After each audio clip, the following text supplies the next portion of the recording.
반갑습니다. 오늘 우리 바다 저자 전문가에 대해 120강, 121강입니다. 저도 오늘 이발을 좀 새로 하고 왔습니다. 워낙 중요한 강이라서 우리 또 저 안영집 대사님을 모시는 강이라서 저도 이제 심기일전해서 이게 왔습니다.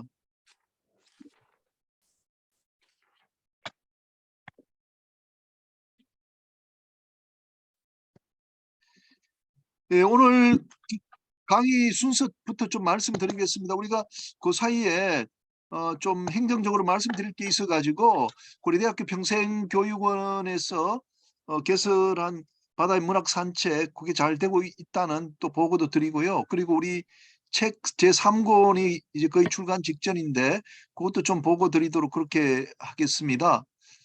그 최선을 저거 이거 좀 화면 좀 올려줘요. 예, 그래서 오늘 잠깐 행정적인 말씀 좀 드리고 축사를 들은 다음에 이제 120강은 진규호 부산항만공사 본부장님께서 부산 항만에서의 탈탄소 사례 발표를 하시고 이어서 안영집 전 주 그리스 대사님께서 현장에서 바라본 이제 그리스의 해운 산업에 대해서 말씀을 그렇게 하도록 그렇게 하겠습니다. 우선 그 보고 사항부터 좀 말씀을 드리겠습니다. 최수범 박사님이 우리 총무를 맡고 계신데 바다의 문학 산책 개설 건에 대해서 설명을 해주시겠습니다. 최 박사님 부탁드립니다. 네, 안녕하십니까. 저 화면 공유 좀 하겠습니다, 예. 교수님.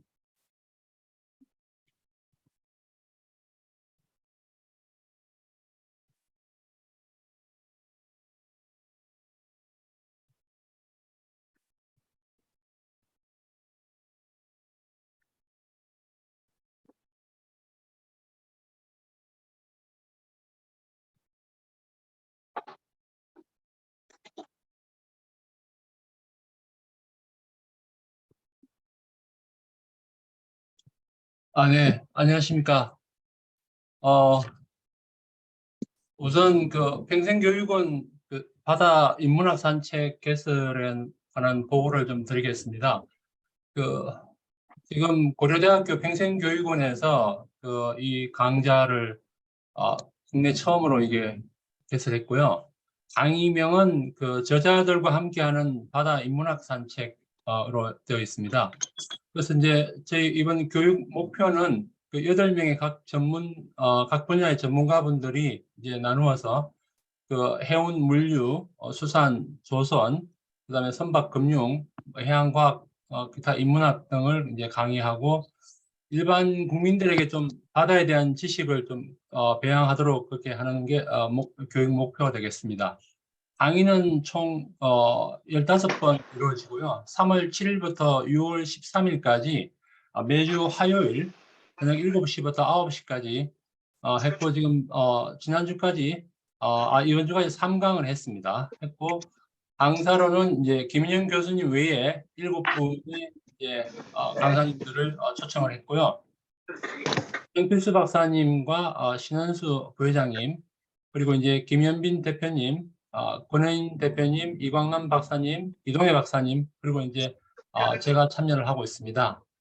교재로는 바다 저자와의 대화 1권과 2권 이렇게 교재를 사용하고 있고 실제 강의를 하실 때는 PPT를 또 별도로 만들으셔서 또 깊이 있는 강의를 하도록 그렇게 좀 진행하고 있습니다. 강의실 강의 이외에도 현장 학습 부분이 있는데요.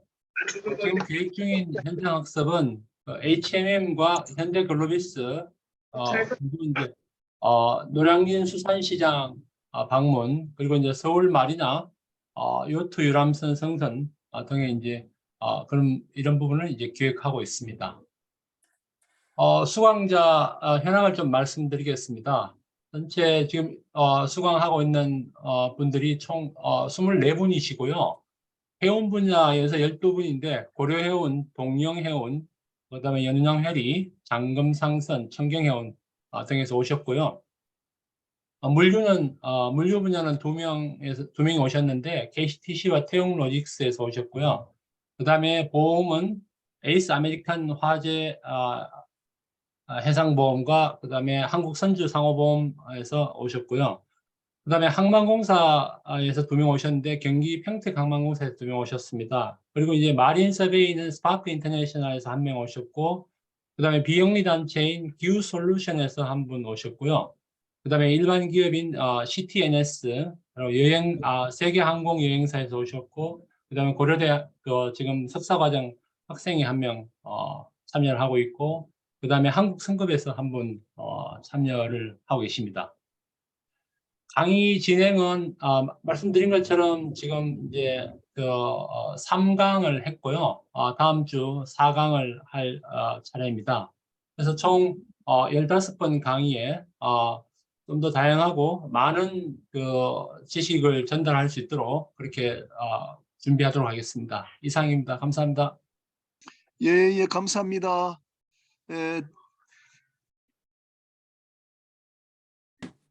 특히 그 잠금상선에서 4분을 보내주셨고, 뭐 청계해운 등등에서 2분, 또 평택 그 항만공사에서 또 뭐 지리적으로 먼데도 불구하고 2분을 보내주셔가지고 성공적으로 개설이 참 잘 된 것 같습니다. 이 과정을 좀 잘 이끌어 가도록 그렇게 해보겠습니다. 그러면 우리 제3권 그 진행 상황, 우리 김현민 대표님 잠깐 좀 부탁드립니다. 예, 김현빈입니다. 저는 그 바다 저자와 그 편집을 좀 돕고 있습니다. 지금 현재 상황은 그 바다 저자와 3집을 3차 편집까지 완료를 했습니다. 그리고 지금 표지 선정도 완료를 했고요. 그 이제 남아 있는 것은 그 저자들의 양력, 그다음에 발표 후기 등을 좀 보완하면은 제3집이 아마 4월 중순에는 발간될 걸로 예상이 됩니다. 그리고 이 기회에 한 가지 더 말씀드리면, 지금까지는 그 책을 편집을 하고 할 때 저자들 20명, 30명의 원고를 다 모아가지고 일일이 한 권씩 받아서 그 검토를 하고, 또 나중에 출판사에서 편집을 하면 그걸 다시 이 발표자에게 우편으로 보내가지고 받았습니다. 근데 이제 이번에는 지금 뭐 IT 시대이기 때문에 이제 구글에 그 공유방을 만들어 놓고 이제 20명, 30명이 바로 거기에서 자기 원고를 다 수정을 하도록 그렇게 했습니다. 지금은 보니까 아직 좀 미비해가지고 좀 서투르고 한 면이 있습니다만은, 앞으로는 이렇게 하면은 그렇게 뭐 어려움 없이 그 책을 편집할 수 있습니다. 그리고 한 가지 더 말씀드리면은, 지금까지 그 우리가 4권까지는 사실이 그 발간이 됐어야 되는데요. 4권의 원고가 아직도 그 제출이 안 되고 있습니다. 그러니까 그것은 이제 앞으로 우리가 좀 더 그 독려를 해서 4집 또 5집이 계속해서 발간될 수 있도록 하겠습니다. 감사합니다. 예, 감사합니다. 이제 축사를 듣는 순서를 갖도록 하겠습니다. 우리 정필수 그 박사님, 또 신은수 그 부회장님, 그리고 오늘 모처럼 김영무 부회장님이 들어오신 것 같은데, 김영무 부회장님께도 좀 인사 말씀 좀 부탁드리도록 하겠습니다. 먼저 정필수 박사님 부탁드립니다. 아니, 안녕하세요. 우리가 지금 토요일 저녁마다 이렇게 공부를 해오는 이 과정이 120강까지 이루고 있는데 정말 대단한 업적이 아닌가 이런 생각이 듭니다. 여기서 토지된 내용을 가지고 저자와 대화라는 책자도 벌써 3권째가 나오고 있다니 정말 코로나 시대를 가장 뜻깊게 보낸 우리의 그 노력의 산물이 아닌가 합니다. 요즘 밖에만 나가면 어디에서나 그 꽃들이 많이 피는 걸 볼 수 있죠.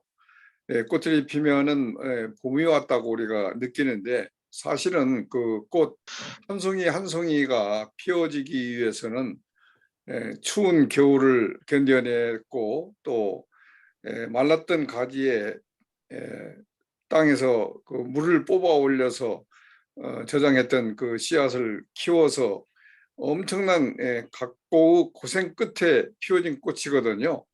그 꽃이 그냥 볼 때는 아주 쉽게 곱게만 보이지만 한 송이 한 송이 꽃이 그처럼 각고의 인고를 겪은 후에 피었다는 걸 생각한다면은 우리가 그 꽃을 그냥 쉽게 보아넘겨서는 안 되겠다 하는 생각이 들지 않습니까?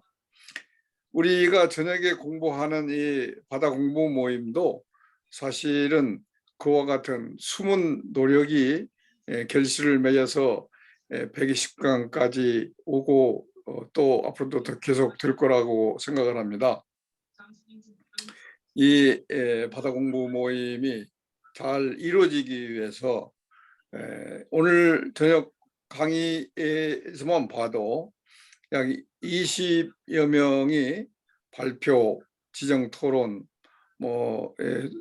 종합 토론까지 하고 있는 것을 볼 수가 있고, 여기에 오늘 줌을 통해서 100명이 넘는 그런 회원이 오늘 줌에 참석을 하겠다고 신청을 이미 마쳤고, 그 외에도 많은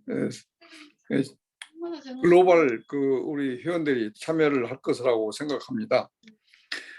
우리 총 회원이 지금 833명까지 되어 있는데 이처럼 폭넓고 다양한 회원을 가지고 있는 줌방, 그리고 진지한 토론과 공부를 통해서 얻어진 결론이 곧바로 저 바다 저자와 대화라는 고급 도서로 출판된다는 것은 굉장히 뿌듯하고 좋은 결실이라고 보는데, 이 우리 바다 공부 모임을 계속 이어갈 수 있도록, 그리고 착실히 결실을 낼 수 있도록 준비해 주시고 이끌어 주시는 김인영 교수님께 다시 한번 깊은 감사의 말씀을 드리며, 오늘 발표하시는 BPA의 진기호 본부장님, 그리고 안영집 전 그리스 대사님 두 분께 깊은 감사를 드립니다. 고맙습니다.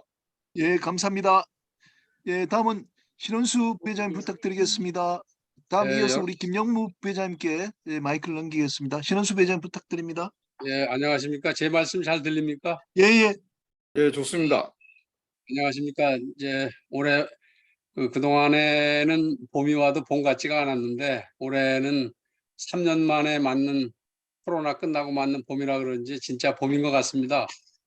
이제 지난 3년 동안 우리가 이렇게 이 줌방에 모여가지고 이런 공부도 하고 대화를 했는데 이런 방에 자발적으로 이렇게 많이 모일까, 그런 거를 좀 생각해 보니까 우리 인간은 항상 그 최고의 선을 추구하는 지성의 존재다 하는 생각을 하게 됩니다. 그래서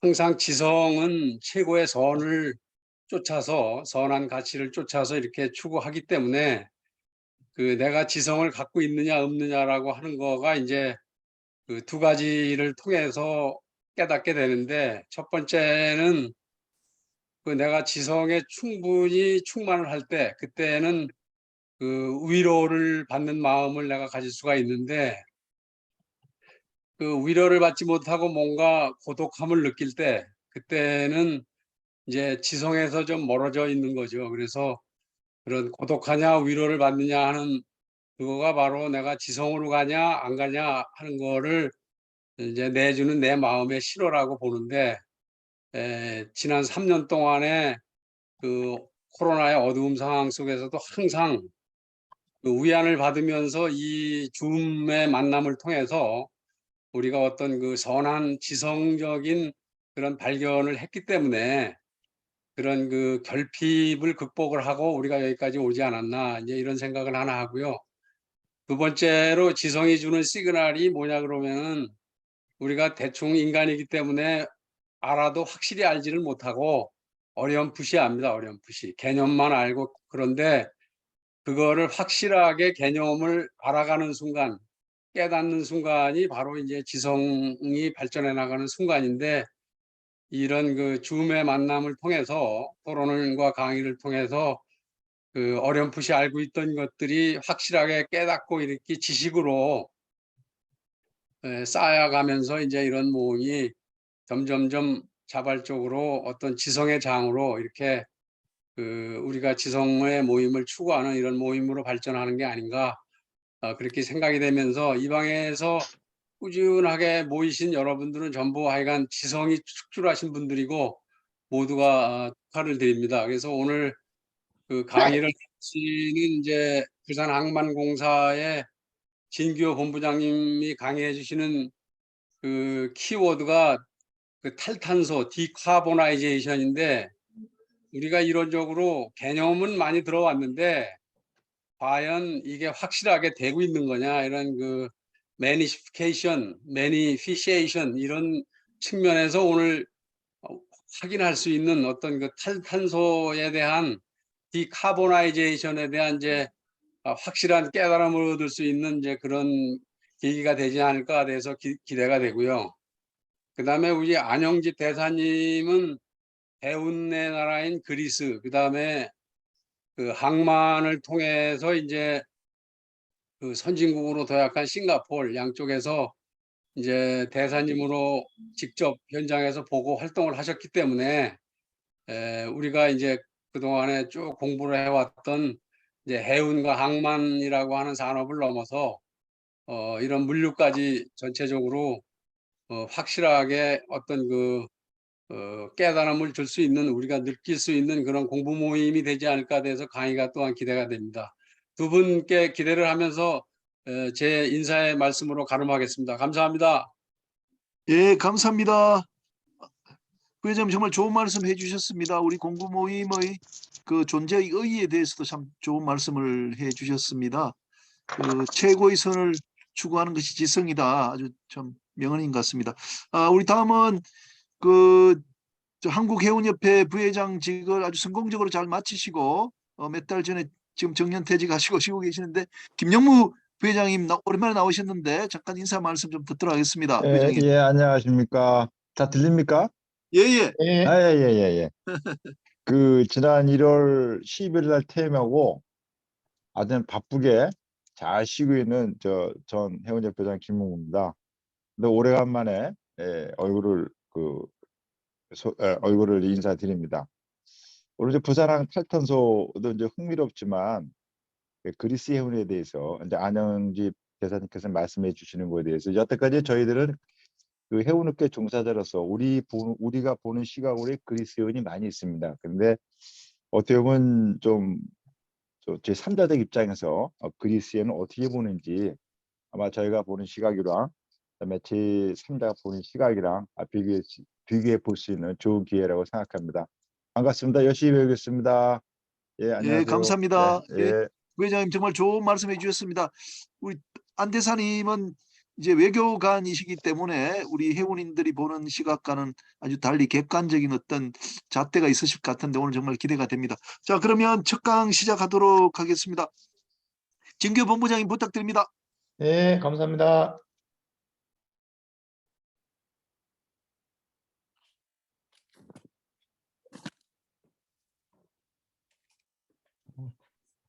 네, 반갑습니다. 부산항만공사 경영본부장입니다. 진규호입니다. 오늘 제가 소개드릴 부분은 우리 부산항의 친환경 정책 방향입니다. 그래서 미세먼지하고 탈탄소 위주로 조금 소개를 드리고자 합니다. 모처럼 우리 코로나가 끝나가고 모처럼 우리 대면이 아닙니다만은 우리 정필수 박사님, 그다음에 또 신은수 부회장님, 김영무 부회장님, 우리 또 화상으로 뵙게 되어서 반갑습니다. 그리고 또 여러 또 전문가님들 앞에서 이 부산항을 소개하게 되어서 개인적으로 굉장히 영광스럽게 생각합니다. 그러면 지금부터 부산항 소개를 조금 드리고 그다음에 부산항의 친환경 정책, 선박 부분, 그다음에 하역 장비 부분, 그린 에너지 부분, 친환경 연구개발 R&D 부분, 그다음에 기타 환경 개선 부분, 그다음에 이제 탈탄소와 관련해서 온실가스 감축 목표 달성 전략하고 부분별 감축약, 이런 식으로 보고를 드리도록 하겠습니다. 먼저 부산항 소개입니다. 너무 잘 알고 계시겠지만은 한번 언급을 해보겠습니다.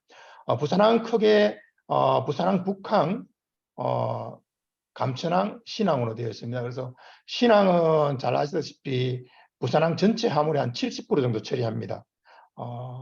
주로 글로벌 항만가의 어떤 네트워크를 가지고 있고요. 환적 중심 항으로 지금 성장을 하고 있고, 북항 같은 경우는 우리 국적선사의 거점 항만으로서 인트라 아시아 지역 주로 하고 있습니다. 그래서 한 700만 TU 정도를 하고 있고요.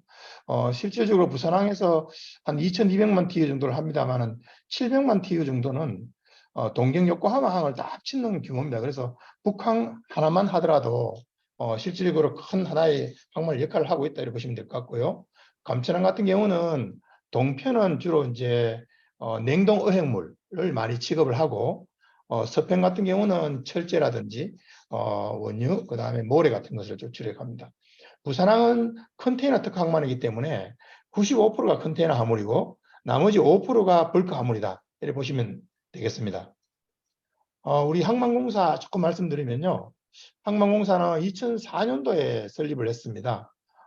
그 전까지는 정부에서 직접 관리를 하다가 14개 우리 국제무역항이 있는데 국가가 관리하는 항만이 있습니다. 그 중에 부산이 이제 2004년도에 항만공사를 출범을 시켰고 2005년에 인천, 2007년에 울산, 그다음에 2011년에 광양 이렇게 해서 우리나라 4개 국가가 관리하는 주요 항만에 대해서는 각 항만공사가 관리를 하고 있다 이렇게 말씀드릴 수가 있습니다. 우리 부산 항만공사의 조직은 3개 본부, 2개 사업단, 한 260명이 실질적으로 근무를 하고 있습니다. 그래서 감천에 한 10명 정도가 있고요. 신항에 한 15명 정도, 본사에 이렇게 해서 한 260명 정도가 근무를 하고 있다고 보시면 되겠습니다. 우리 항만공사에서 주로 하고 있는 역할은 항만 건설이 있고요. 그래서 우리 신해항 건설, 진해신항 건설을 담당하고 있고, 또 크게 하나 하고 있는 것이 북항 재개발 사업입니다. 1단계 사업이 2008년에 시작을 해서 지난해 연말에 기반 조성 공사는 완료를 했습니다. 그래서 한 2조 8천억 정도가 투입이 됐고요. 올해 지금 4월 초에 2030 박람회 실사단이 옵니다. 그 전에 저희들이 이제 전면 개방, 공원에 대해서는 전면 개방을 준비를 하고 있다는 말씀을 드리고, 2단계가 이제 자성대 지역 재개발인데, 요거는 지난해 예타를 통과했습니다. 그래서 요것도 2단계 개발도 우리 2030 엑스포와 연계해서 추진할 계획을 가지고 있다는 말씀을 드리고, 사업 규모는 조금 더 큽니다. 한 4조 4천억 정도가 된다 이렇게 말씀드릴 수 있겠습니다. 또 하나는 기존의 이제 항만 관리 운영입니다. 기존에 이제 북항이라든지 신항이라든지 만들어진 부두의 관리 운영을 하는 부분이 있고요. 또 하나는 이제 저희들이 국제 여객 부분입니다. 실질적으로 부산항에 화물도 많습니다만은 국제 여객도 많습니다. 크루즈하고 국제 여객이 코로나 때문에 지금 거의 중단 상태에서 이제 올해부터 오픈이 되어서 활성화되고 있습니다만은 한 국제 여객이 150만 명 연간, 크루즈가 가장 많을 때 한 60만 명도 했습니다. 그래서 한 200만 명 정도가 오고 있습니다. 올해부터 다시 활성화될 걸로 이렇게 기대를 하고 있습니다. 또 하나는 배후단지입니다. 실질적으로 부산항, 지금 북한 같은 경우는 도심과 이렇게 항만이 접했기 때문에 배후단지가 없습니다만은 신항 같은 경우는 계획 항만입니다. 그래서 만들 때부터 바다를 매립을 해서 컨테이너 터미널을 만들고 컨테이너를 백업할 수 있는 배후단지 지역을 만들었습니다. 그래서 자유무역지역으로 지정을 해서 한 845만 제곱미터 정도를 조성을 지금 하고 있습니다. 한 50% 정도는 조성을 해서 저희들이 기업 한 70개 정도 유치를 했습니다. 그래서 국내 기업들이 실질적으로 작업을 하고 있고 연간 한 200만 TU 정도가 저기서 화물이 좀 나옵니다. 그래서 조금 부족한 부분은 아직까지 우리가 부가가치 화물이 조금 창출이 되지 않는 부분이 있습니다. 그 부분에 대해서는 정부하고 업계하고 좀 노력을 하고 있다 이렇게 말씀을 드릴 수가 있겠습니다. 또 하나는 저희들이 이제 해외 사업 부분입니다. 이제 부산항만공사가 어떻게 보면 인프라 전문 기관입니다. SOC 기관인데 부산항이 우리나라의 어떤 경제 성장기에 인프라 제공을 통해서 우리나라 경제 성장을 뒷받침해 왔다 이렇게 말씀을 드릴 수가 있겠습니다. 우리나라는 어떻게 보면은 국제 교역으로 먹고 사는 나라라 해도 과언이 아닙니다. 지난해 저희들이 1조 4천억 달러 정도 수출을 했습니다. 수출이 조금 떨어지고 수입이 한 7,300억 불 정도 했는데요. 이게 대부분 다 저희들이 이제 수출로 따지면은 세계 6위입니다. 저희들이 수출 강국입니다. 그럼에도 불구하고 해외에 지금 인프라는 거의 없습니다. 그래서 저희들이 예전에 한진 파산 전에는 한진이 상당히 많은 해외 물류 거점을 가지고 있었습니다. 지금은 이제 현대가 가지고 있습니다만은 기업은 사실 어려울 때 자산 매각을 가장 먼저 하는 경우가 많습니다. 그래서 공공 부분이 조금 해외에 나가서 우리 수출 기업들이 부산항과 같은 인프라를 가지고 경쟁력을 높이듯이 해외 공공 인프라를 가지고 경쟁을 높일 수 있는 방안이 없을까 해서 저희들이 해수부하고 공동으로 해서 물류 사업을 하고 있고 그다음에 컨테이너 터미널 이런 것도 계획을 하고 있습니다. 지금 물류 사업은 롯데르담을 비롯해서 한 3개 정도가 오픈을 하고 있고 실질적으로 중소기업에게 한 15%에서 20% 정도 저렴하게 이렇게 물류센터를 제공하고 있다는 말씀을 드리고요. 올해에 지금 이제 미주 쪽에 또 하나 할 계획을 가지고 있고 내년 쪽에는 이제 미주 동부에 서베너 그다음에 이라크 쪽에도 지금 준비를 하고 있다는 말씀을 드리겠습니다.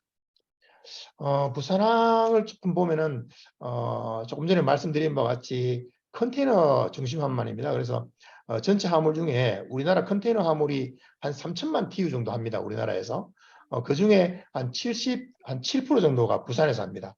2,200만 정도 하고요. 세계적으로 따지면은 저희들이 7위 정도가 됩니다. 그 중에 이제 환적 화물이라고 있는데 저희들은 어떻게 보면은 이 경제 규모가 큰 그런 국가는 아닙니다. 그렇기 때문에 화물량이 그렇게 많지는 않습니다. 다만 일본 같은 경우는 실질적으로 우리나라 그 GDP로 따지면 우리가 3배가 넘는 그런 나라입니다. 불구하고 컨테이너 볼륨으로 본다 그러면 내수가 많기 때문에 일본 같은 수출 전체 화물 한 1,800만 개 됩니다. 저희들 부산항 하고 비슷한 화물을 처리하고 있다고 보면 되죠. 그래서 그 중에 많은 부분을 차지하는 게 어떻게 보면 환적 화물입니다. 1,200만 개 정도 차지합니다. 그래서 부산항의 한 55% 정도는 환적 화물이다 이렇게 보시면 되겠습니다. 이 다음으로 이제 부산항의 어떤 위상은 사실 해상 네트워크입니다. 276개인데요. 저희들이 싱가포르이 가장 많습니다. 한 330개 정도 되고 그 다음에 상해하고 선전이 저희들 비슷합니다. 280개 정도 되는 그런 글로벌 네트워크를 가지고 있습니다. 그래서 부산항도 굉장히 좋은 네트워크를 가지고 있다 이렇게 보시면 되겠습니다.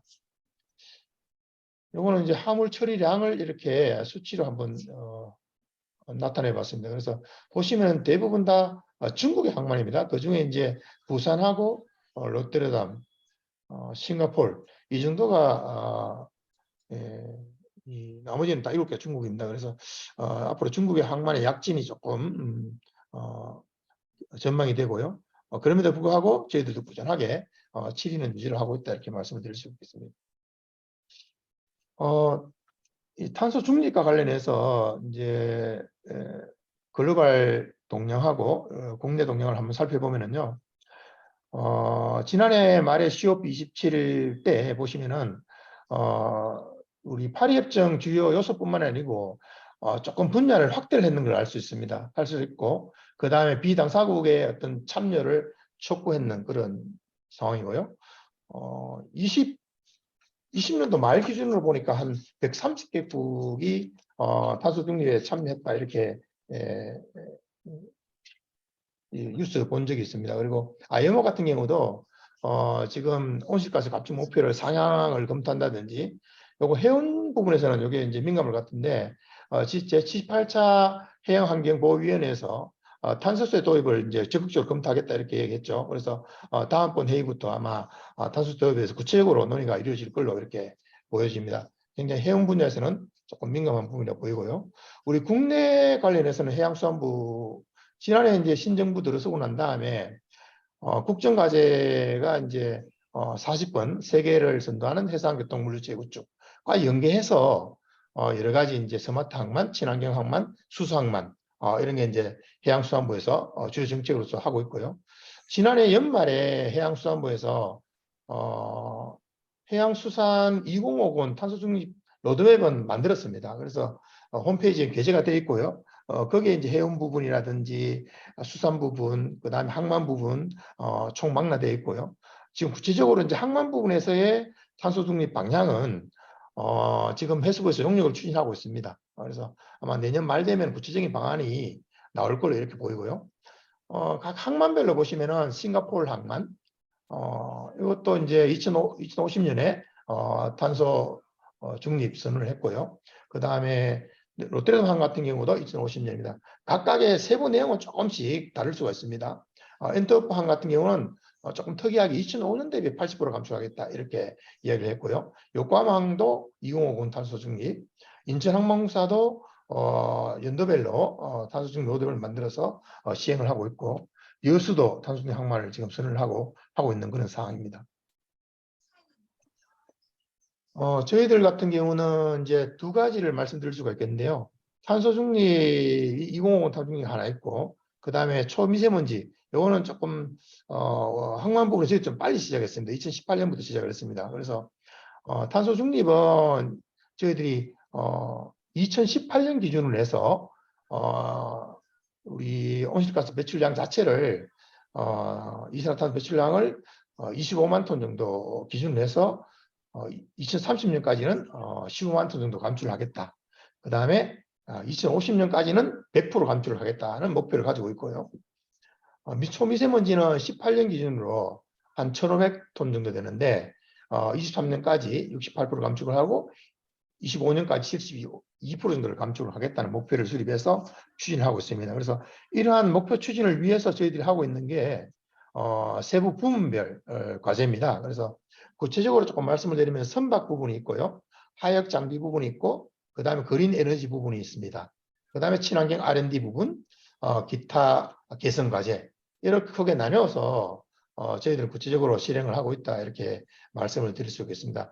다만 저희가 이제 항만의 어떤 관리 운영을 담당하다 보니까 항만 내에서 이루어지는 탄소 중립, 초미세먼지 감축, 이렇게 한정해서 추진을 하고 있다, 이렇게 말씀을 드릴 수 있겠습니다. 구체적으로 선박 부분부터 한번 보도록 하겠습니다. 먼저 선박 부분입니다. 선박 같은 경우는 이제 배가 들어오면은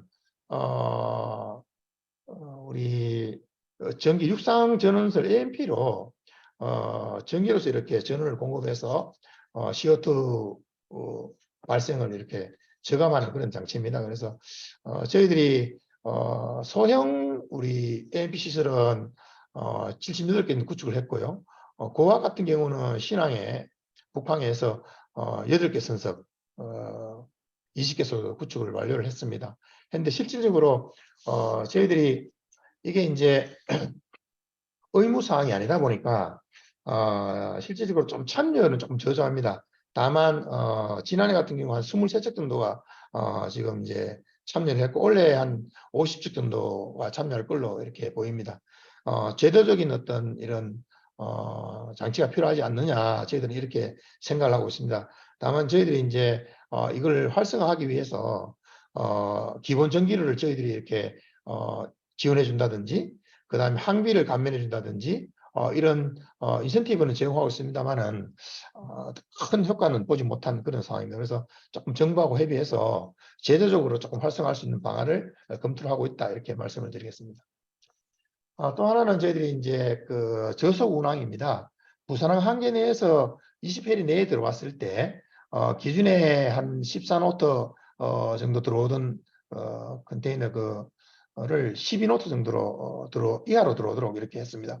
여기에 따라서 총 입항 횟수의 60% 이상이면은 입출항료를 좀 감면해 줍니다. 그런데 사실 입출항료 감면은 그렇게 큰 금액이 아닙니다. 그래서 전체 금액 대비 좀 적습니다만은 한 10,000척 정도가 여기에 참여를 하고 있습니다. 그래서 굉장히 많은 컨테이너선, 저희들이 컨테이너 선박이 1년에 한 12,000척에서 13,000척 정도 들어온다고 보면 됩니다.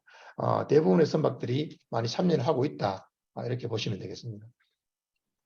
LNG 연료 부분입니다. 지금 이 부분에 대해서 사실 이제 선박의 연료가 앞으로 어떻게 진행될 것인지 뭐 LNG로 갈 것인지, 도중 단계에서 뭐 LNG 갔다가 다음에 메탄올로 갈 것인지, 수소로 갈 것인지, 구체적인 아직 이런 것은 아직 나오지 않았습니다만은 지금 현재 부산항 항만 기본 계획상에 고시되어 있는 것은 LNG 벙커링 터미널입니다. 그래서 지금 2019년도부터 20년까지 LNG 벙커링에 대해서 저희들이 이제 사업성 분석을 한번 해봤습니다. 그런데 그때 육상에 만드는 게 좋은지 해상에 만드는 게 좋은지 이런 걸 조금 해봤고요. 육상보다는 해상에 플로팅으로 만드는 게 좀 좋지 않느냐, 사업성 있지 않느냐 한 거였고, 그 이후에 신항만 건설 기본 계획상에 LNG 벙커링 터미널이 고시가 되었고요. 2000년도에 12월 달에 4차 항만 기본 계획상에 고시가 또 됐습니다. 그래서 현재 LNG 벙커링 터미널은 아래 보시는 바와 같이 한 20만 제곱미터의 탱크 3기, 부두 1씩 짓는 걸로 지금 이렇게 되어 있는 상황이고요. 다만 아직까지 진행은 지금 안 되고 있습니다. 아직까지 선박의 연료가 어떤 식으로 흘러갈지에 대한 그런 문제라든지, 그 다음에 여러 가지 기술적인 문제, 그런 문제에 대해서 조금 더 추이를 지켜보면서 어떤 터미널을 지어야 될지 고민이 필요할 걸로 이렇게 보입니다. 그래서 이거는 해수부에서도 지금 용역을 하고 있으니까 용역 결과를 반영을 해서 또 구체적인 결과 추진 사항이 진행될 걸로 이렇게 보여집니다. 다음은 하역 장비 부분입니다. 이제 대부분 이제 컨테이너 터미널 안에서 하역 장비가 YT하고 이제 크게 TC 부분이 있는데, 야드 트랙터 부분입니다. 여기 보시면은 야드 트랙터 부분이 디젤로 많이 했습니다. 한 700대 정도가 부산에 있습니다. 터미널에 북항, 신항 뭐 다 합쳐서 그 중에 한 500대 정도는 LNG로 다 전환을 했습니다. 한 상황이고, 우리가 25년까지 이걸 100%다 전환할 그런 계획입니다. 그래서 미세먼지에는 100% 저감이 가능하다 이렇게 보시면 될 것 같고요. 다만 이제 우리 YT 중에 잔존 수명이 얼마 남지 않아서 이 YT 전환이 불가능한 부분이 있습니다. 그런 부분에서는 DPF 우리 미세먼지 저감 장치죠. 이걸 조금 부착을 해서 저감하는 그런, 요거는 부착을 다 완료를 했습니다. 그래서 지금 YT 부분은 거의 뭐 이제 올해 한 85%까지 하고 25년도까지는 완료를 할 계획이니까 상당히 많이 진척되어 있다 이렇게 보시면 되겠습니다. 요거는 이제 또 하나 지금 YT 부분이 이제 사실 LNG를 하더라도 사실은 탄소는 배출되는 거니까 좀 전기를 이용한 YT를 지금 테스트를 하고 있습니다. 그래서 이 부분은 지금 한 대를 시범 도입해서 하고 있고요.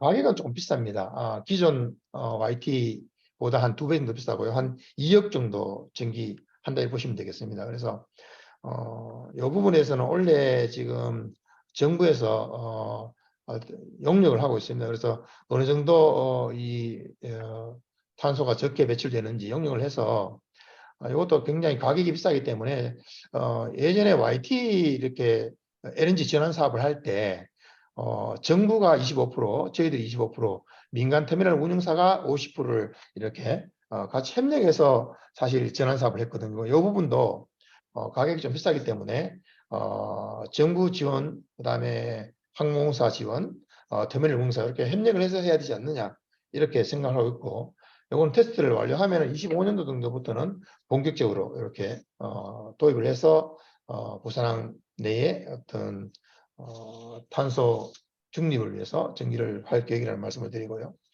다음은 TC 부분입니다. 트랜스퍼 크레인 부분은 요거는 조금 가격이 좀 비쌉니다. 실질적으로 YT 같은 경우는 LNG 전환할 때 한 5천만 원 정도 한다고 보면 되는데, 이거는 한 대 1억 정도 합니다. 그런데 보시다시피 TC 같은 경우, 신항 같은 경우는 뭐 2000년도 초반부터 이렇게 운영이 됐기 때문에 그때부터 전기가 전환을 했습니다. 했는 상황이었고, 도입할 때부터 북항에 지금 123기 정도가 있는데 그 중에 한 70% 정도는 전환을 완료했고요. 전환이 어려운 부분, 요거는 이제 전환이 어려운 부분은 이 보시다시피 이렇게 이 전기로 하려 그러면은 이 레일이 돼야 됩니다. 이렇게 타이어 형태가 되면은 전기 전환이 힘듭니다. 그래서 요 타이어로 되어 있는 TC 부분, 이 부분은 저희들이 이 DPF를 부착할 수밖에 없는 그런 상황이고요. 그래서 지금 19대 정도를 부착을 완료했고 나머지도 25년까지 DPF를 다 이렇게 할 계획입니다. 요거는 SC 부분입니다. 사실 ST가 그렇게 많지는 않습니다. 부산에 지금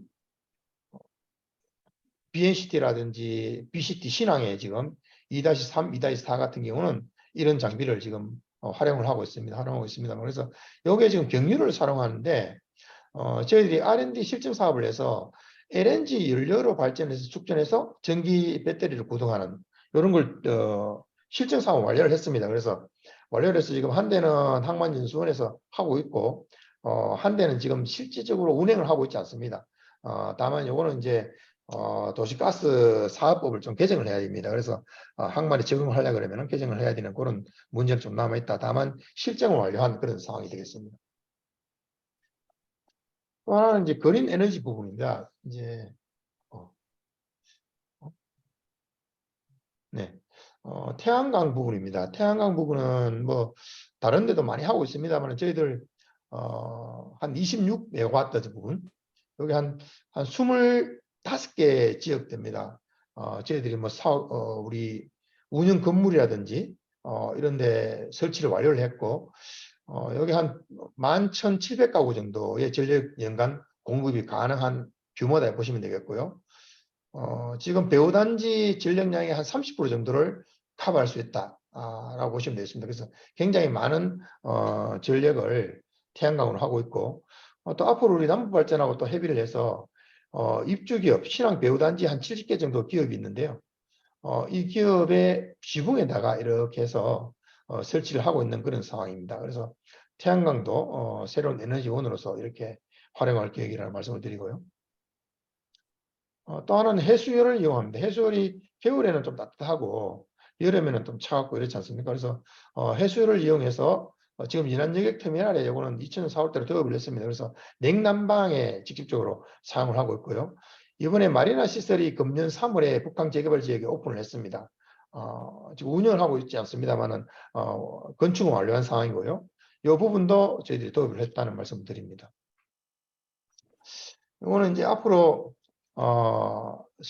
이제 화물차용 수소 충전소, 지금 실질적으로 화물차용 수소 트럭은 그렇게 운행이 되지 않는 걸로 알고 있습니다. 많이는 운행되지 않습니다.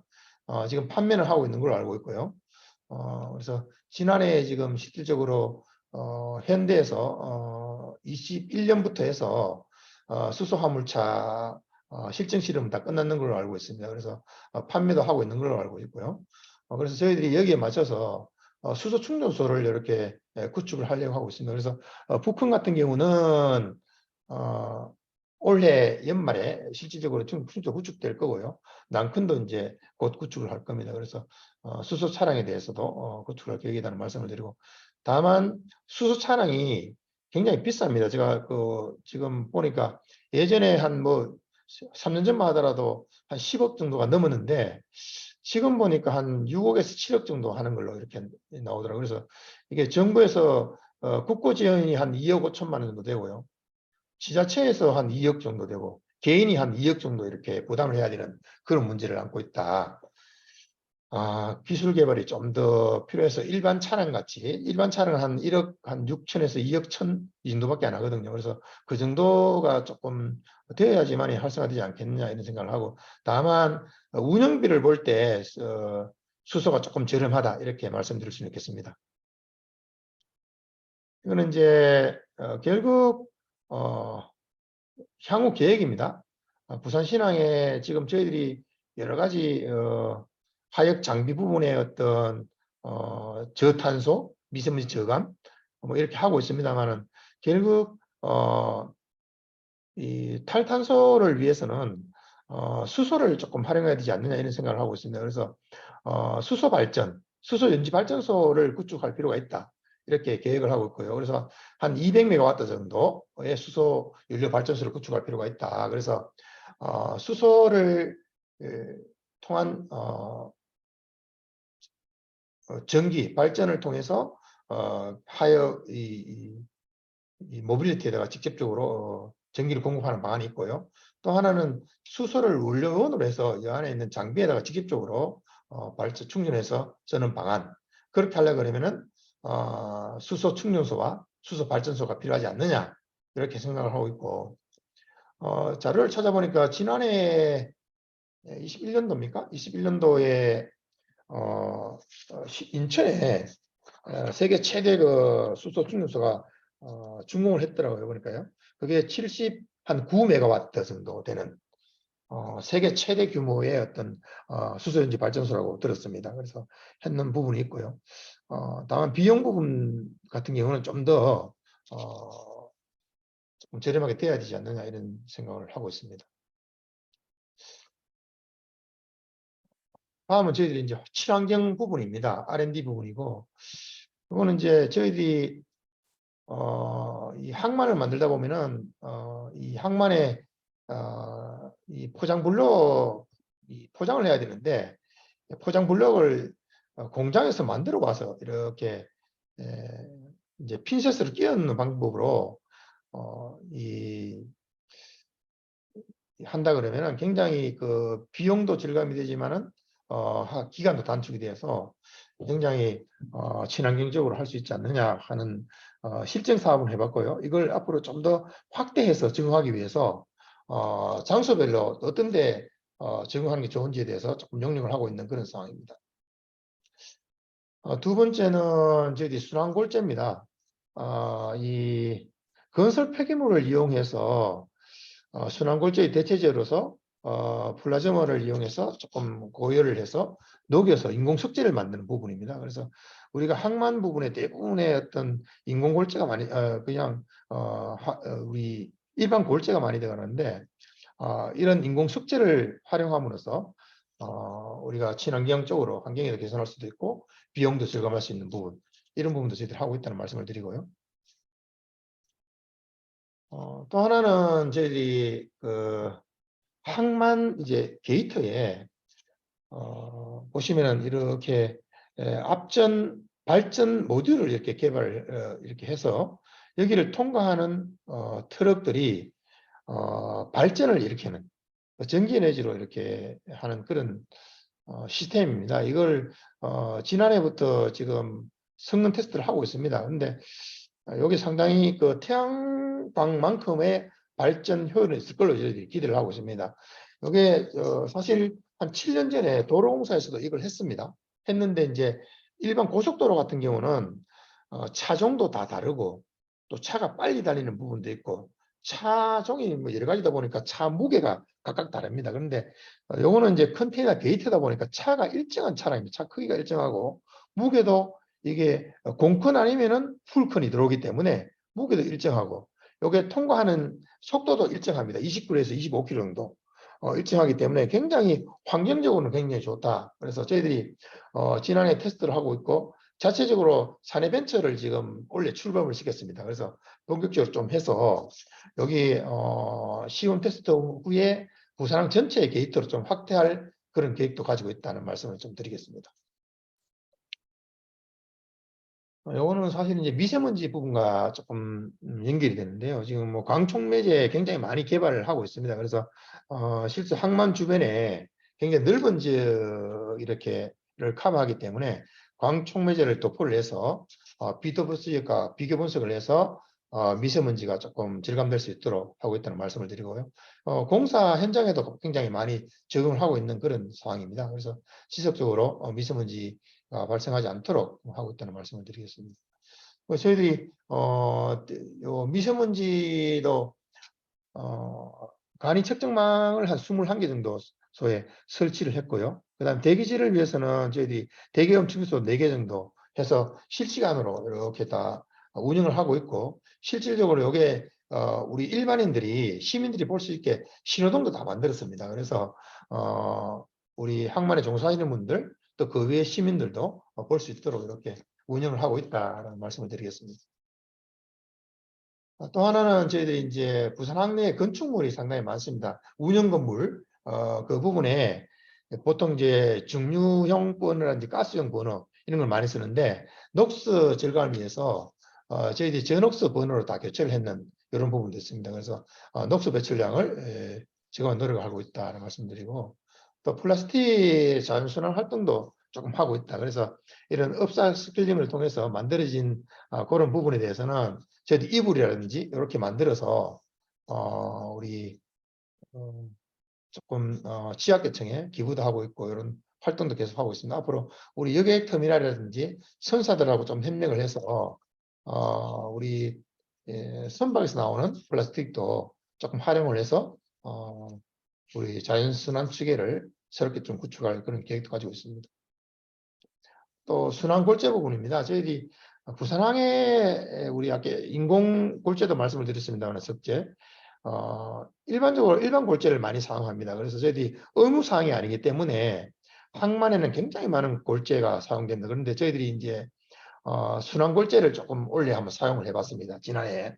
그래서 순환 골재를 사용하다 보니까 비용적인 측면에서도 굉장히 많이 절감이 됐습니다. 그래서 저희들이 건설공사 현장에 2-5라든지 북항 마리나 지역이라든지 북항 재개발 지역 이런 데 순환 골재를 좀 사용하고요. 또 순환 아스콘도 좀 사용을 했습니다. 그래서 지난해 연간 한 이걸 사용해서 한 40억 정도 예산 절감도 하고, 근데 실질적으로 이런 사례가 없다 보니까 저희들이 이런 사례를 만들기 위한 품질 기준이라든지 설계 기준이라든지 이런 사용 기준을 마련을 하고 있습니다.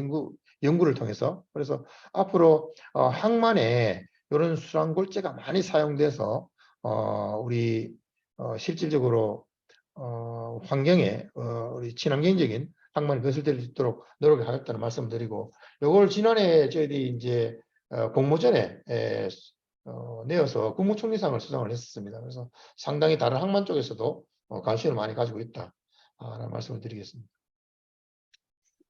또 하나는 이제 사실 항만 내에 저희들이 LED입니다. 항만 내 조명이 일반 조명이었는데 20년부터 해서 저희들이 3년간 사업을 해서 지금 하고 있습니다. 그래서 20년도에 한 500개 정도 조명을 개최를 했고요. 21년도에 한 3,000개, 올해 한 1,000개 정도 해서 항만 내 조명을 완전 LED로 다 이렇게 조명을 교체를 할 겁니다. 그러면은 전력 사용량도 굉장히 떨어지고 조도도 개선되고 해서 야간의 어떤 근로자의 안정도 상당히 향상된다 이렇게 말씀을 드릴 수가 있겠습니다. 뭐 해양 폐기물 같은 경우도 저희들이 부산시하고 또 관계되는 공공기관과 같이 활동을 하고 있다는 말씀을 좀 드리겠습니다. 지금까지 이제 주로 사실 탄소 중립보다는 탄소 저감 정책, 그다음에 미세먼지 어떻게 보면은 저감 정책 이렇게 주로 말씀을 드렸습니다. 그래서 온실가스 이제 탄소 중립을 위한 온실가스에 대해서 조금 더 구체적으로 조금 말씀을 드리면은 저희들이 지난해 그 용역을 해서 이 탄소 중립 방향성을 설정을 했습니다. 설정을 하고 온실가스 감축 목표도 설정을 하고 구체적인 계획도 수립을 했습니다. 그 중에 일부 부분만 발췌를 해서 조금 말씀을 드리겠습니다. 그래서 지금 현재 2018년 기준으로 보시면은 아까 그 목표 때 말씀드린 것 같이 25만 탄소 CO2 배출량이 25만 톤 정도가 됩니다. 기준으로. 그래서 2030년도에 저희들이 한 15만 톤 정도를 줄일 겁니다. 그래서 줄여서 19만 8천 톤 되는 15만 톤 정도 줄일 거고요. 그 다음에 2050년도에 저희들이 100% 줄일 겁니다. 이렇게 해서 단계적으로 저희들이 항만 내에 탄소 중립을 목표로 하고 있고요. 그러면 이걸 어떻게 줄일 거냐 이렇게 보면은 직접적으로 나오는 탄소가 있고 그다음에 간접적으로 배출되는 게 있습니다. 이걸 또 부족한 부분에 대해서는 우리 온실가스 포집이라든지 흡수라든지 이런 걸 통해서 하겠다는 말씀을 드리겠습니다. 그래서 직접 배출 부분은 지금까지 말씀드린 대로 저희들이 하역 장비 부분이 강력 많습니다. 그래서 경유라든지 LNG 사용이라든지 이런 부분을 전기, 수소 이런 걸로 전환을 해서 2050년까지 배출을 할 거고요. 줄일 거고요. 그 다음에 저희들이 이제 우리 건물에서 사용되는 보일러라든지 이런 데 사용되는 뭐 이 좀 줄임으로써 건물 내에서 발생하는 간접적으로 배출되는 걸 좀 줄이고요. 그 다음에 우리 신생 에너지를 또 이렇게 도입을 해서 여러 가지 R&D 뭐 태양광이라든지 해수이라든지 앞전 발전이라든지 이렇게 했지 않습니까? 그런 부분을 통해서 또 줄여 나갈 계획이고, 그래도 모자란 부분은 저희들이 이 실질적으로 우리 조금 나무를 조금 심는다든지 숲을 만든다든지 항만 주변에, 그 다음에 우리 직접적으로 탄소를 흡수하는 기술, 이런 게 만들어진다 그러면 이런 활동을 통해서 감축을 할 계획입니다. 그래서 저희들이 결국 넷제로를 위해서는 2050년까지 한 45만 톤 정도의 이산화탄소를 줄여 나가야 됩니다.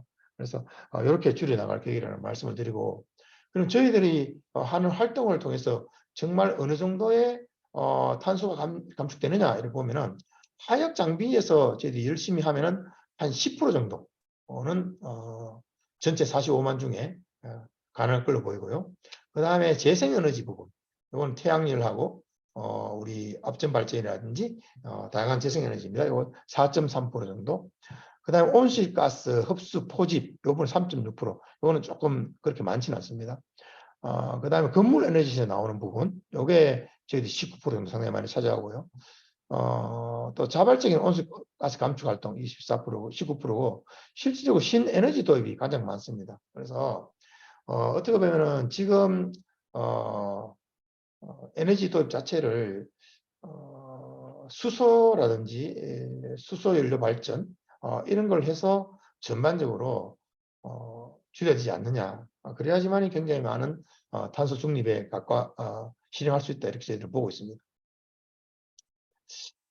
이거는 이제 그 참고입니다만 수소가 두 가지입니다. 이제 하나는 LNG를 가져와서 LNG를 저장해서 여기서 수소를 다시 생산하는, 고열을 해서 생산하는 방법이 있고, 그래서 생산된 수소를 다시 저장을 하고, 일부는 수소연료 전지 발전 사업에 활용하고, 일부는 이제 우리 항만 내에 수소 모빌리티에 직접 원료를 공급하는 방법이 있겠죠. 이런 방법이 하나 있을 거고, 또 하나는 수소를 직접 가져와서 수소를 저장을 해서 직접 수소 연료전지 발전소라든지 그 다음에 모빌리티에 제공하는 이런 방법이 있을 걸로 이렇게 저희들은 판단을 하고 있습니다. 그래서 지금 현 상황에서는 뭐 여러 가지 이게 뭐 수소로 딱 한정 지을 수는 없습니다만은 더 좋은 연료원이 나온다든지 또 기술이 발전을 해서 또 수소도 가장 저렴하게 또 생산할 수 있는 기술이 또 이렇게 나온다든지 하면은 직접 수소를 가져와서 직접 수소를 저장해서 할 수도 있는 거고요. 또 LNG 또 분해 우리 계질 수소 만드는 기술이 또 발달한다 그러면은 그 부분에 대해서 직접 여기서 또 할 수도 있는 부분고, 이거는 조금 이런 다양한 연료원에 따라서 어떻게 될 것인지에 대해서 이건 다양한 방법이 변화가 있을 거다, 이렇게 생각을 하고 있습니다. 하고 있고, 이 부분에 대해서는 지금 이제 해수부에서 내년 아마 상반기까지 탄소 중립 항만을 위한 이 수소항만 구축 관련해서 용역을 하고 있습니다. 그래서 그 부분과 연계해서 저희들도 상황을 지켜보면서 중앙정부와 협력해서 추진해야 할 부분이다, 이렇게 말씀을 드릴 수가 있겠습니다. 이상입니다. 그래서 지금 현재 부산항에서 추진하고 있는 지금까지 여러 가지 미세먼지 저감, 저탄소, 결국 2055 탄소 중립을 위한 여러 가지 계획을 말씀을 드렸습니다. 그 부분에 대해서 이제 여러 가지 말씀드린 바와 같이 저희들이 2050년까지는 정부 계획에 맞춰서 탄소 중립을 위해서 꾸준히 이 관련 사업을 추진해 나가겠다는 말씀을 드리고요. 여기 계신 모든 분들이 또 다양한 부분의 전문가시니까 다양한 아이디어가 있으면은 또 저희들하고 또 말씀해 주시면은 거기에 현장에 반영될 수 있도록 이렇게 하겠다는 말씀을 드리겠습니다. 이상 마치겠습니다. 네. 예, 진기업 그 경영본부장 정말 좋은 발표 이렇게 감사합니다. 네, 감사합니다. 예, 지정 토론은 이제 그 강명호 일본 팽마린 선장에 제가 부탁을 드렸습니다. 뭐 일본도 그 이제 항만에서 탈탄소화가 실제적으로 진행되고 있을 것 같아서 일본 사정을 한번 들어보기로 했고요. 그다음에 김영무 부회장님도 좀 다음에 한번 말씀할 기회 또 드리겠습니다. 강명호 선장님 계시나요? 예, 교수님. 오랜만입니다. 잘 지내시죠? 네, 잘 지내고 있습니다. 일본은 벚꽃이 만개했습니다. 벌써 호텔에 만개했습니까?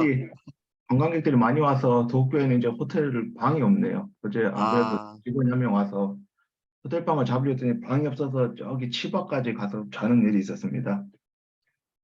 오늘 진규호 본부장님 강의 정말 잘 들었고요. 제가 나고 자란 부산항에 대해서 체계적인 설명을 들을 수 있었던 좋은 기회였었던 것 같습니다. 그리고 앞으로 부산항이 더욱더 발전하고 탈탄소를 향해서 이런 계획을 갖고 있구나라는 것을 잘 알 수 있게 되었습니다. 김영 교수님 말씀을 듣고 저도 일본 항구의 탈탄소화에 대해서 좀 알아봤는데요.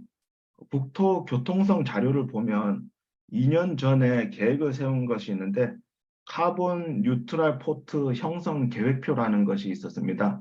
일본 역시 2050년 에미션 제로를 위해서 비슷한 계획을 세우고 있고요. 두 가지 중점되는 것이 첫 번째는 수소 서플라이 체인의 거점을 일본에 만들겠다라는 게 첫 번째 목표고요. 두 번째는 일본 항만 지역의 면적의 효율적 탈탄소화라는 좀 애매모호하긴 하지만 이런 내용이 있었습니다. 저도 화면 공유를 하나 해드리고 싶은데요. 예.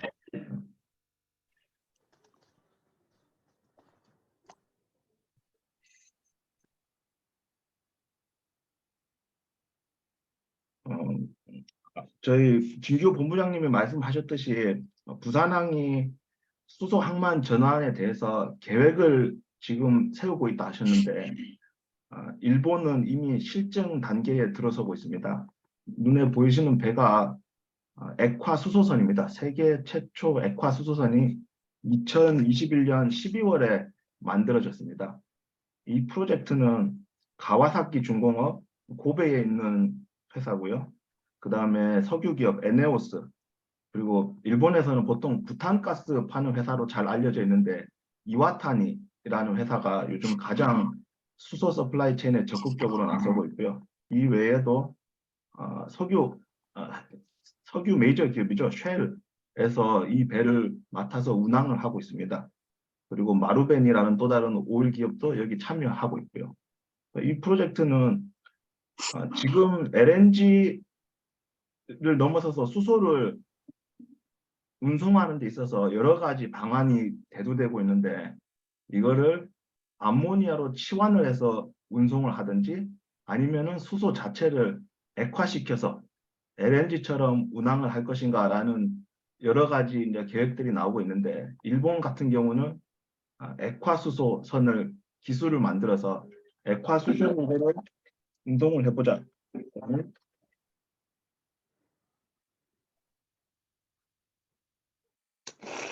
죄송합니다. 액화수소로 만들어보자 하는 곳에 지금 모든 걸 투자를 하고 있고요. 제가 어떻게 기회가 돼가지고 이 배를 진수하는 때 한번 가봤고 그리고 한번 검사를 하고 나니까 이 배 같은 경우는 기술이 없어서 검사할 수 있는 검사관도 없어서 작년 6월에도 가봤고 올해 2월에도 또 가서 검사를 진행했습니다. 현재 이 배 같은 경우는 화물창 LNG 같은 경우는 영하 163도가 되어야지만 액화가 되는데 수소 같은 경우는 영하 258도가 되어야지 액화가 되는 좀 더 특별한 기술이 필요한 화물창이 필요하고요. 이 화물창 자체를 가와사키 중공업이 개발을 해서 지금 실증 단계에 들어가 있습니다. 작년 6월에 이미 호주까지 배가 여기서 액화수소를 싣고 한 바퀴 돌아서 45일 동안 화물 손실이 1% 미만이 된다는 결론을 얻었고요. 그리고 다시 한번 이제 도쿄에 들어가서 수리를 거친 다음에 지금 이제 여러 정부 인사라든지 학계에서 찾아와서 기술을 보고 있습니다. 일본이 지금 여기에서 추구하는 것은 항만의 탈탄소화도 있지만 LNG선의 멤브레인 또는 모스 같은 기업들이 조선소에서 LNG선을 지을 때 화물창 로열티로 많은 돈을 지급한다라는 뉴스를 많이 보셨을 겁니다. 일본이 먼저 이런 기술을 만들어서 액화수소선 또는 액화수소 터미널에 대해서 자기들이 먼저 기술을 만들어서 다른 나라에 수출해서 다시 한번 업계의 표준을 만들어 보려는 그런 야심을 보이고 있다고 볼 수 있고요. 또 하나 보여드리려고 하면은 이배입니다. 이배는 공격만에서 운항하고 있는 배인데요. 아사히 탱커라는 일본 국내 선사가 있습니다. 제가 지금 일을 하기 전에 예전에 근무했던 회사인데요. 국내선에 특화된 회사입니다. 국내선을 200척 정도 운항하고 있는 회사인데 이 회사가 주로 하는 일이 바로 일본 항내에서 선박 연료유를 공급하는 일을 하고 있습니다. 벙커링을 하고 있는 회사인데요.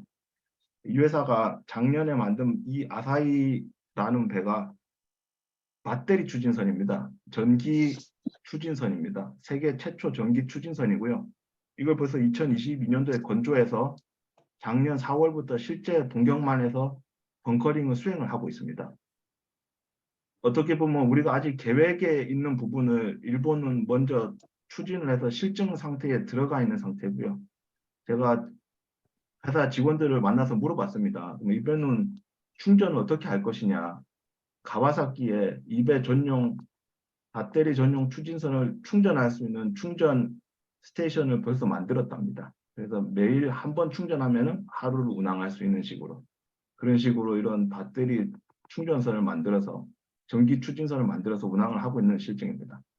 제가 일본에 살면서 느끼는 점이 우리나라도 물론 좋은 기술이 많긴 한데 일본이 하나 부러운 점이 정부와 기업 또 그리고 기업 간의 협업이 좀 많이 활성화가 되어서 뭔가 아이디어가 있으면 이렇게 시제품을 만들어서 실패를 할지언정 이런 시제품을 좀 빨리 만들어서 실증에 도입하는 그런 부분이 좀 부러웠고요. 앞으로 우리나라도 좋은 기술들이 좀 많이 만들어져서 어떻게 보면 패러다임이 전환하는 시점에 좀 먼저 들어가서 거기서 좀 우위를 누릴 수 있는 그런 위치를 가질 수 있으면 좋지 않을까라는 그런 생각을 해봤습니다.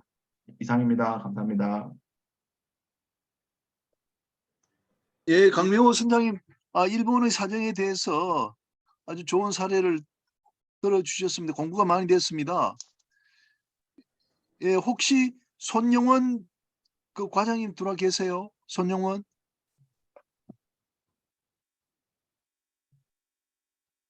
예, 교수님. 예. 예, 교수님. 저 그 화면은 제가 지금 킬 수가 없어서 아, 목소리 예. 예. 혹시 펜오션 탈탄소 상황에 대해서 좀 말씀해 주실 수 있으세요? 저희의 탈산소 상황이요. 저희도 일단은 근데 좀 초점이 다른 게 저희는 운항적인 측면에서 이제 저희가 2023년도부터 저희 CII가 이제 적용이 되기 때문에 운항을 하면서도 이제 탄소를 절감을 해야 되는 위치에 이제 놓여 있습니다. 그래서 장기적으로는 이제 선박을 친환경 연료를 떼는 선박으로 이제 변경을 해야겠지만 기존에 이제 있는 선박들에 대해서는 그 운항 속도를 좀 저감해서 운항을 할 수밖에 없는 이제 그런 상황이 이제 왔고요. 장기적으로는 이제 앞에서 이제 설명해 주신 것처럼 친환경 이제 연료들로 해서 하는 선박들로 지금 교체를 생각은 하고는 있는데 그 계획에 대해서는 이제 다시 논의를 해야 될 부분이고요. 예, 지금 저희도 운항적인 측면에서는 그런 노력들을 하고 있다 이렇게 말씀드리겠습니다. 예, 감사합니다. 김영무 부회장님 아까 혹시 손 드신 것 같은데 혹시 하실 말씀 있으세요? 네. 예, 고맙습니다. 일단 그 진규 본부장님, 그 부산항의 탈탄소 미세먼지 감소, 그 친환경 노력은 아마 그 다른 항만과 다른 국제 항만과 비교해도 손색이 없을 것 같습니다. 스마트한 아이디어도 좋고, 예를 들면 순환골재라든가 앞전 이런 건 모르겠어요. 다른 나라도 하는지 안 하는지 모르겠지만 제가 볼 때는 좋은 아이디어 같습니다.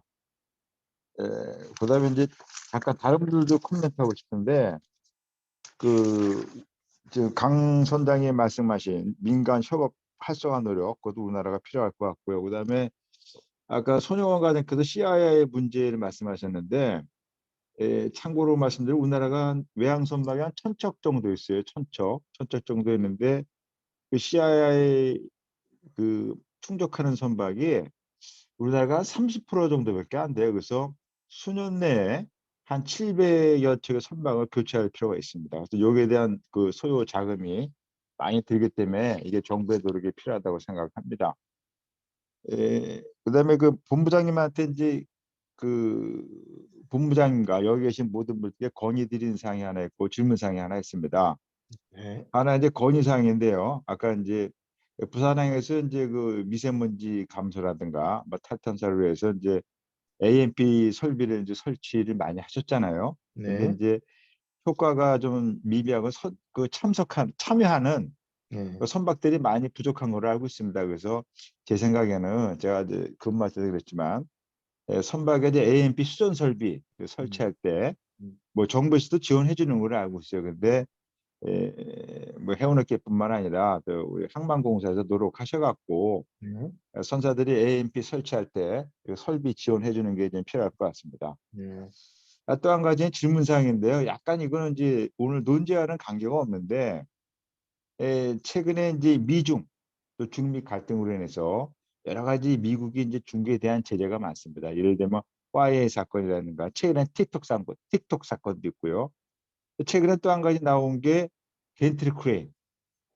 그러니까 전 세계 아마 주요 항만이 중국에서 만든 JPMG인가요? JPMG에서 만든 겐트리 크레인을 많이 사용하고 있습니다. 그래서 우리나라도 제가 아는 기억에는 70~80%가 부산도 마찬가지예요.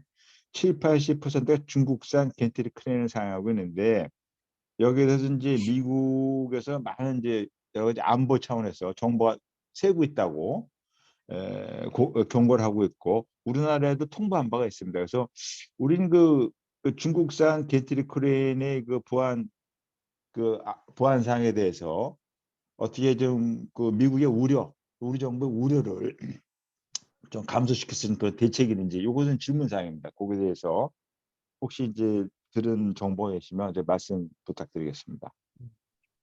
예, 감사합니다. 그 답변 혹시 들른지요, 지금 본부장님? 네. 네, 감사합니다. 그 AMP와 관련해서는 그 우리 저 부회장님께서 우리 말씀하신 그 부분에 전적으로 공감을 하고 있습니다. 그래서 사실 우리 국적선사 부분이 수전 설비를 배해서 조금 이렇게 할 수 있는 방안, 그걸 통해서 조금 활성화할 수 있는 방안도 좀 필요할 것 같고요. 저도 공감을 하고 있습니다. 저희들도 그렇게 고민을 하고 있다는 말씀을 드리고, 고맙습니다. 다만 또 제도적으로도 조금 정비가 돼서 좀 쓸 수 있는 방안도 같이 필요하지 않느냐 이런 생각을 좀 해봤고요. 우리 말씀하신 PMC의 겐트리 크레인 부분 맞습니다. 예전에 저희들이 신항이 조성되게 되어 있는 전에는 국내에서 겐트리 크레인 다 만들었습니다. 맞아요. 신항이 이제 들어오고 민자 사업으로 개발을 하면서 결국 이제 민간이 그 투자비를 부담해야 되니까 조금 저렴한 부분에 중국의 그때 ZPMC가 굉장히 저렴했거든요. 그래서 전 세계에 뭐 ZPMC 겐트리 크레인이 50% 정도가 ZPMC를 필요합니다. 그래서 거의 하고 있는 그런 부분이고 조금 이 부분에서는 저희들이 조금 우리 항만공사 이 크레인의 소유자는 항공사는 아닙니다만은 민간 기업이 소유하고 있습니다. 그럼에도 불구하고 정말 그런 정보가 유출되고 있는지에 대해서는 조금 민감한 부분입니다만은 관계기관들이 지금 파악을 하고 있고 조사도 하고 있다는 말씀까지만 드리겠습니다.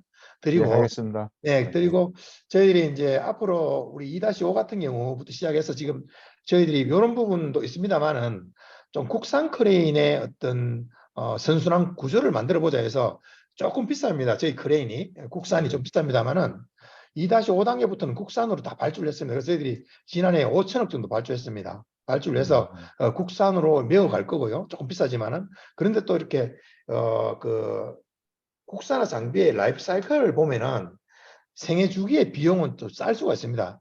유지보수 비용 같은 포함하면은 또 중국에 가서 가져올 수도 있고 뭐 이렇기 때문에 외국산은 그래서 그런 걸 포함한다 그러면 쌀 수도 있기 때문에 운영사가 초기에 이렇게 2천억, 3천억 부담할 수 없기 때문에 항만공사가 투자를 하고 그 비용을 임대료로 내는 형태로 해서 지금 이렇게 나가려고 하고 있습니다. 그래서 2-56을 시작으로 해서 앞으로 개발되는 신항의 부두에는 항만공사가 발주하는 크레인으로 이렇게 할 계획이다 이렇게 말씀드리겠습니다. 예, 고맙습니다. 예, 감사합니다. 김 부회장님 저 벤처 크레인 이야기 말씀해 주셔가지고 궁금했었는데 아주 예, 우리 예. 부산항만공사가 정말 그 공익적인 관점에서 우리 국산화 시키겠다 말씀 참 아, 마음이 놓입니다. 예, 너무 준비 좋습니다. 잘하고 있는 것 같습니다. 준비 예, 잘하고 있는 마음이 것 정말 같습니다. 놓입니다. 예, 네네. 다음은 이렇게 하겠습니다. 우리 지금 사장님이 와 계신데 권익 사장님 들리시나요? 예, 선박 연료유 지금 어느 정도로 왔는지 암모니아, 메탄올 등등 그 대체 연료 이야기 좀 듣고 싶은데 권익 대표님 안녕하세요. 들리시나요? 네, 아유, 오랜만입니다. 예, 예, 예. 예. 예, 지금 말씀하신 그 암모니아나 메탄올은 아직 공식적으로 이제 메탄올 같은 경우는 이제 엔진이 현대중공업에서 나오기 시작하고 있고요. 아직 암모니아 엔진 자체는 아마 2024년 지나서 25년부터 시장에 마켓에서 나올 것 같습니다. 그래서 아마 향후로 봤어도 대세로는 2030년 이상 한 10년 정도는 LNG가 그 브리징 퓨얼로 해가지고 계속 주도적으로 가면서 왜냐하면 지금 LNG 캐리어부터 시작해가지고 LNG 물량이 굉장히 많거든요. 상대적으로 지금 메탄올 이야기 나오고 암모니아지만 실제 배에 사용할 그 전용으로 쓸 수 있는 양이 많지가 않습니다. 아시겠지만 이제 그 머스크라인이라든지 뭐 CMA, CGM, 뭐 MSC 이런 쪽에서는 주요 선주들이 이제 많이 잡고 있는데 나머지 중소선사, 뭐 중대형 선사라도 이 서플라이 체인에서 암모니아는 메탄올 확보가 쉽지 않기 때문에 당분간은 이제 주저하고 있습니다. 그러니까 많은 선주들이 지금 어느 쪽으로 가야 할지 지금 주저하고 있고 아까 말씀하신 대로 이제 강명 선장 말씀하셨지만 이게 결국은 이제 어느 연료를 따라서 앞으로 향후 10년, 20년이 결정이 되기 때문에 그렇게 하고 그래서 많은 선수들이 지금 현존선 아까 뭐 김용국 부회장도 말씀하셨지만 지금 70% 이상의 배들이 지금 이게 이제 CII나 EXI 걸리는데 그 배들이 어떻게 갈까? 그 지금 단지 지금 속도만 늦춰가지고 하고 있는데 결국은 어느 순간에는 이 배들도 연료를 바꿔야 되는데 그게 어떻게 될지 상당히 좀 의문점입니다. 그래서 지금 아마 우리나라에서도 그 해수부에서 친환경으로 가려고 그러면 일단은 LNG부터 출발하고 그 다음에 여러 가지 지금 당장은 아니더라도 이 배들이 듀얼 퓨얼 개념에서 우선은 뭐 그 MDO로 가되 향후 위에서 그 메탄올 레디, 암모니아 레디, LNG 레디 그쪽으로 가는 것 같은데 굉장히 좀 빨리 될 수가 있습니다. EU에서 벌써 그 탄소에 대해서 국경 탄소세부터 탄소에 대해서 페널티를 먹이기 시작한다 그러면 오히려 지금 배보다 배꼽이 더 큰 기름 1톤 뗄 때마다 뭐 CO2 3톤 나오면 그에 대한 그 텍스가 엄청 크기 때문에 그걸 이하에 어떻게 줄이겠느냐. 그래서 좀 EU에서 공격적으로 하게 되면 상당히 가속화되면서 암모니아 엔진과 메탄올 엔진이 좀 많이 나오고 그다음 거기에 대한 배에 쓸 수 있는 연료가 많이 나오면 빨리 좀 진전이 될 것 같습니다. 그래도 아까 부산항에서 이야기했지만 부산 그 신항에서 그 LNG 벙커링 터미널을 만들면 부산항에 기하는 선박들은 거기서 LNG를 벙커링 한다 그러면 많은 배들이 특히 신항에 들어온 초대형 컨테이너선들이 LNG로 가지 않을까 저는 이렇게 생각하고 있습니다. 이상입니다. 예, 좋은 말씀 너무 감사합니다. 앞으로 10년간은 LNG가 기본이 되고 플러스로 뭐 메탄올, 암모니아 등등이 레디 형태로 될 것이다 이렇게 말씀을 해주셨습니다. 너무 감사합니다.